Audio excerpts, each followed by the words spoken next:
बिस्मिल्लाहिर्रहमानिर्रहीम। लाखों करोड़ों दुरूदो सलाम मोहम्मद मुस्तफ़ा सल्लल्लाहु अलैहि वसल्लम और आले मोहम्मद पर। मैं हूं उमर दराज गोंदल। एक हफ्ते 10 दिन के अंदर इंडिया ने क्या कुछ लूज किया है, मेरा ख्याल है उसने ये सारा तमाशा लगाने से पहले उसको आइडिया नहीं था। पंगे आप पाकिस्तान से ले रहे हैं, लेकिन अब तो जो बांग्लादेश के जर्नैल हैं उनको भी हौसला मिल गया है।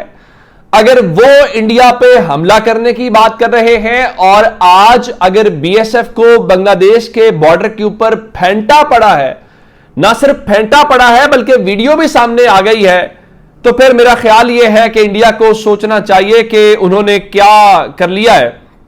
तो मैं ये समझता हूं कि अब इंडिया को जो है वो कहते हैं ना कि तौबा कर लेनी चाहिए। अब वाकईतन उनको तौबा कर देनी चाहिए कि उनके साथ जो है वो बुरा हो गया है। मैं आपको जरा एक वीडियो दिखा देता हूं, उस वीडियो के बाद अगली बात करते हैं कि ग्राउंड के ऊपर वहां पे क्या हो रहा है और किस तरीके से जो इंडियन फोर्सेस हैं उनके साथ हो रहा है। अभी मैं जर्नैल के हमले की और चाइना वाली बात नहीं बता रहा, अभी मैं आपको सिर्फ बांग्लादेश के बॉर्डर से सामने आने वाली एक वीडियो दिखाने लगा हूं। वो वीडियो आपको पूरे का पूरा मंजरनामा दिखाएगी। ये वीडियो जरा देखिएगा। इस वीडियो के अंदर ये इंडियन फौजी हैं, बीएसएफ एहलकार हैं, ये जो आपको जाते हुए दिखाई दे रहे हैं।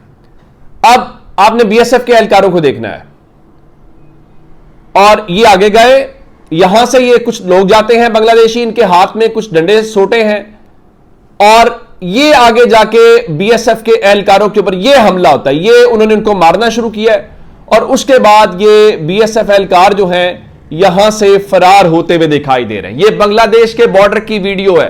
अभी इन बेचारों ने जो कुछ पाकिस्तान में इनका वो एक पीके सिंह पकड़ा हुआ है, केपी पेकी क्या उसका नाम था, वो नहीं छुड़वाया और अब बांग्लादेश के बॉर्डर के ऊपर फेंटा लगना शुरू हो गया है। आज मेजर डेवलपमेंट जो है वो बांग्लादेश के जनरल जो ALM फजलुर रहमान हैं, मेजर जनरल रिटायर्ड हैं, उनका कहना था। अब वो कहते हैं कि अगर इंडिया जो है वो पाकिस्तान के ऊपर अटैक करता है तो उनको क्या चाहिए कि बांग्लादेश को फौरी तौर पे जो इंडिया के जो 7 नॉर्थ ईस्टर्न स्टेट्स हैं जो उस हवाले से उनके वो मिलती हैं, उनके हवाले से उन्होंने कहा है कि वहां पे ना सिर्फ हमला करें और उनको अपने कब्जे में लें। और उनके मुताबिक इस सिलसिले में बांग्लादेश को फौरी तौर पे चीन से बात करनी चाहिए और उन्हें यह कहना चाहिए कि जनाब इस सिलसिले में चीन से बात करके उन्हें कहना चाहिए कि ज्वाइंट मिलिट्री एक्शंस लें। यानी बांग्लादेश और चीन मिलकर, अभी जो मौजूदा गवर्नमेंट है वहां पे आप जानते हैं कि जो डॉक्टर यूनुस हैं वो गए भी थे बांग्लादेश और चाइना, और इंडिया को बहुत तकलीफ है, वो पाकिस्तान के साथ भी ताल्लुकात ठीक है। तो लगता यह है कि इंडिया ने जो प्ले गेम करने की कोशिश की यहां पे अफगानिस्तान वाले बॉर्डर के ऊपर, वो खुद काबू आ गया। आपके बांग्लादेश बॉर्डर के ऊपर एक और ऐसी गवर्नमेंट जो आपको आंखें निकाल रही है, वो नेपाल और श्रीलंका की तरह बिहेव नहीं कर रहे। तो मेरा ख्याल यह है कि इस बारे में अब इंटरनेशनल मीडिया रिपोर्ट कर रहा है और ये उनकी बाकायदा, जिस मैंने जनरल साहब की बात की है, ये उनकी पोस्ट मौजूद है उनके फेसबुक अकाउंट के ऊपर, जहां पे उन्होंने अपनी गवर्नमेंट को कहा है कि आप हमला करें, ना सिर्फ हमला करें और उसके साथ आप जो है चाइना से बात करें। और पाकिस्तान जाहिर है उसमें ऑन बोर्ड होगा। और चाइना क्यों इंपॉर्टेंट है, आप जानते हैं कि सारे मामले में चीन पाकिस्तान के साथ खड़ा है, खुल के खड़ा है, और यह बात इंडिया को बहुत तकलीफ दे रही है। इंडिया के हवाले से जो सारा सिनेरियो है, पाकिस्तान को लेके खुल के चीन सपोर्ट कर रहा है और कह रहा है ये बिल्कुल दुरुस्त बात है और पाकिस्तान के हम एफर्ट्स को सपोर्ट करते हैं।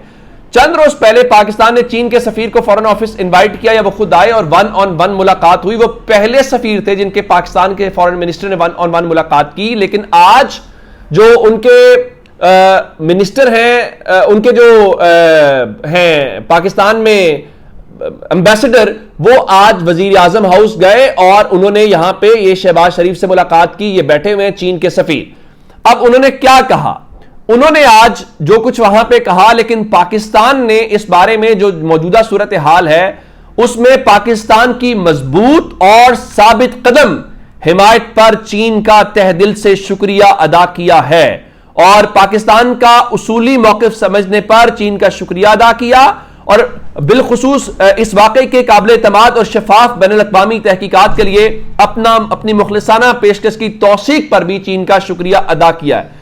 तो इंडिया के लिए किसी लम्हे भी कोई ऐसी सूरत हमें दिखाई नहीं दे रही जिस पे कहा जाए कि सूरत हाल उनके हक में दिखाई दे रही है। अब एक चीज और अब से थोड़ी देर पहले हुई है, वो बताया जाना भी आपको जरूरी है, और वो ये है कि रात को मार्को रूबियो जो इनके स्टेट सेक्रेटरी हैं अमेरिका के, उन्होंने पाकिस्तान भी फोन किया और उन्होंने इंडिया भी फोन किया।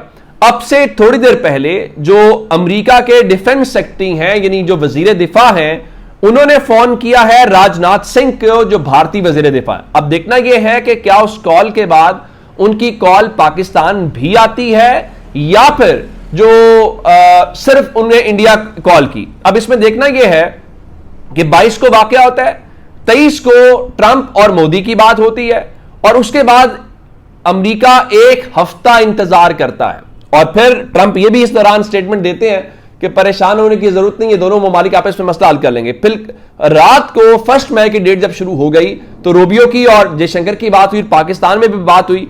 अब इंडिया ने जो इस टॉक का रीड आउट जारी किया है वो तो पाकिस्तान का नाम लेकर, लेकिन हम इंतजार करेंगे कि अमेरिका क्या रीड आउट जारी करता है और अमेरिका उसमें क्या बात कहता है, फिर इंपॉर्टेंट है। लेकिन क्या सिर्फ वहां पे कॉल्स आ रही है? नहीं, आज पाकिस्तान के हवाले से मैंने आपको साउथ कोरिया की मिसाल दी थी कि उनके फॉरेन मिनिस्टर की कॉल आई, वो जो सिक्योरिटी काउंसिल के नॉन परमानेंट मेंबर हैं।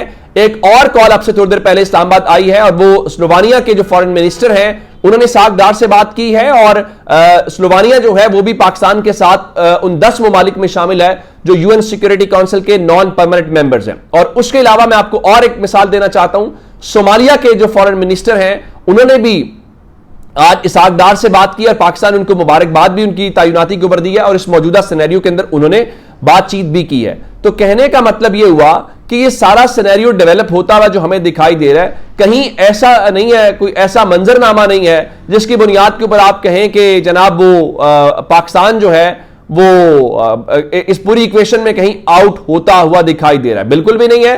हाँ, ये जरूर है कि मोदी और इंडिया अपना केस इंटरनेशनल लेवल के ऊपर हारते जरूर दिखाई दे रहे हैं। कोई इंटरनेशनल वर्ल्ड उनके साथ उस तरह से उनको सपोर्ट करती दिखाई नहीं दे रही, या पाकिस्तान के ऊपर दबाव डालती नहीं दे रही। हाँ, अब एक और खबर सुनिए। इंडिया ने हमारा पानी बंद करना था।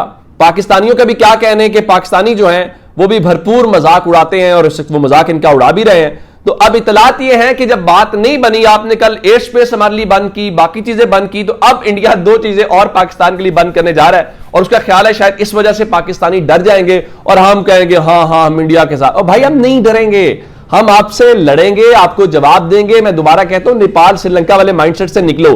अब जी इंडिया जो है वो जो बहरी रास्ता है, जो शिपिंग लाइंस हैं, उसको सस्पेंड करने का सोच रहा है। दूसरा, पोस्टल सर्विस को बंद करने का पाकिस्तान के साथ सोच रहा है, और इसकी जी अनाउंसमेंट जल्दी हो जाएगी। भाई कर दो बंद, हम आपके लिए बंद कर देंगे तो क्या हो जाएगा। और फिर रही बात कि पोस्टल सर्विस आप बंद करेंगे, तो 2019 में हमने भी बंद की थी। मसला सिर्फ यह है कि पोस्टल सर्विस के इस जमाने में कौन है जो आपकी इस चीज से डरेगा, या आपको लगता है कि टेक्नोलॉजी की इस दौड़ में हम सब डरे हुए और हम कह रहे हो हमारी इंडिया के साथ पोस्टल सर्विस बंद हो गई तो हमारी कम्युनिकेशन बंद हो जाएगी।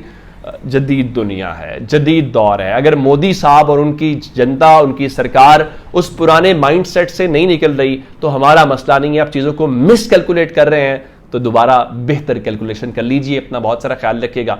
खुदा हाफिज।